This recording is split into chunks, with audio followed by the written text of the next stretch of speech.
I'm Nyla Trumbach, and I'm the lead mechanical test operations engineer on the Fred Hayes test stand at NASA Stennis Space Center.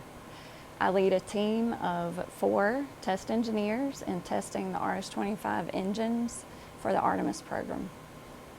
In high school, I was very interested in math and science, and I had a couple teachers who pointed out that I was pretty good at math, and they suggested I go to engineering school.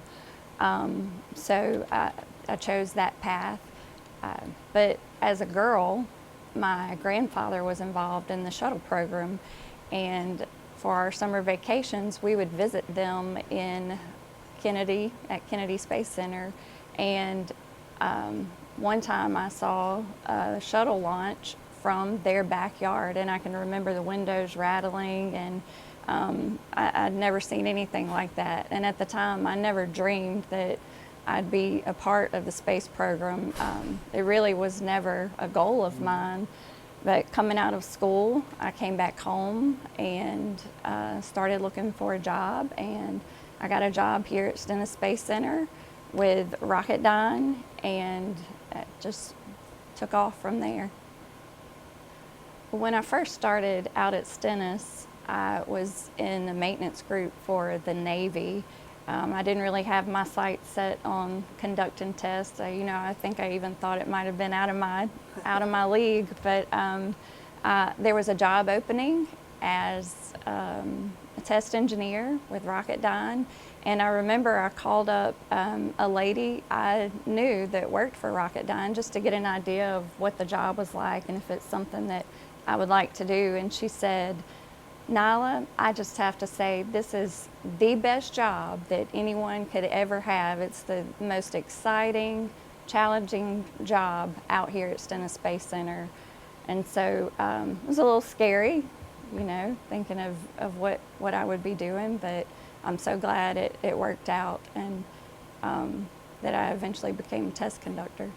We are in the Test Control Center right now, and this is where all the fun happens. As test conductor for the day, you are in control of all operations for the day. So you have to be knowledgeable about all systems, the nitrogen systems, helium systems, there's hydraulic systems. You are in control of all of that, and you direct the test team. So it's a lot of responsibility, and there's a lot going on. We work to check sheets, procedures, so that helps keep us on task for the day. But the test conductor has to be ready to respond to any off-nominal things that can happen. It's a lot of work and a lot of people that come together to get the test off. On a test day, the atmosphere in the control center is much like what the atmosphere would be like in a launch control center. It starts out fairly calm, people getting set up and getting into their operations, but as the test day goes on, the tension becomes more and more and continues to increase up until auto sequence start. A typical RS-25 test runs for 500 seconds, and at NASA we believe in testing like you fly. So the reason we run for 500 seconds is because that's how long it takes the RS-25 engines to power the rocket into space. As we get closer to the test, here in the control center, everyone is focusing on their operation for the day, and you can feel the excitement in the room. The anticipation is building, and when I'm sitting here, I know that I'm usually really nervous, but also excited, and I can feel my heart just beating out of my chest. Once we hit auto sequence start and start the test, there are several things that we look at. We monitor camera views to make sure there's nothing wrong in camera views. We are watching our tank levels our propellant tank levels, the liquid hydrogen and liquid oxygen, to make sure that we are on schedule for consumption.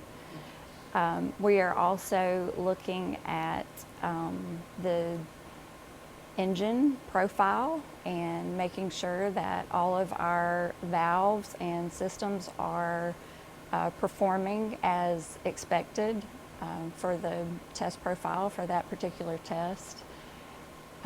We have to be ready to respond if we see a fire or any issues that happen during the test. Today we're testing the RS-25 engines to certify them for use on the Space Launch System and the Artemis mission that will be flying to the moon. So when you're watching the test, you'll see what looks like a huge cloud of smoke coming out of the test stand, but it's not actually smoke. What that is water vapor. Our test stand has a deflector that pours out thousands of gallons of water per minute, and when the hot exhaust hits the deflector water, it creates the steam, the water vapor. Being a test conductor can be really stressful, and it's really hard work, but it also can be fun. I enjoy being part of the team and working towards getting ready for the test. That's one of my favorite parts, and the most exciting part is being able to sit here during tests, and after you hit auto sequence start, you can kind of take a deep breath when you see the engine light up.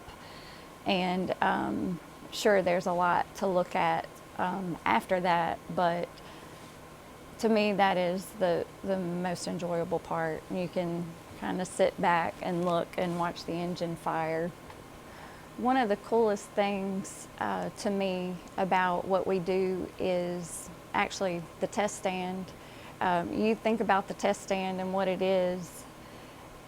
It has to be strong enough to hold the rocket down.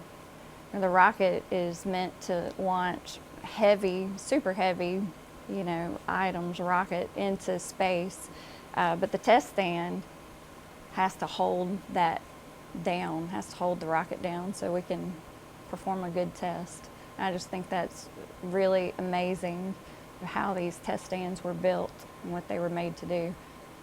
If you're a young person out there today and you think that you'd like to become a test engineer, I would say focus on math and science and work hard.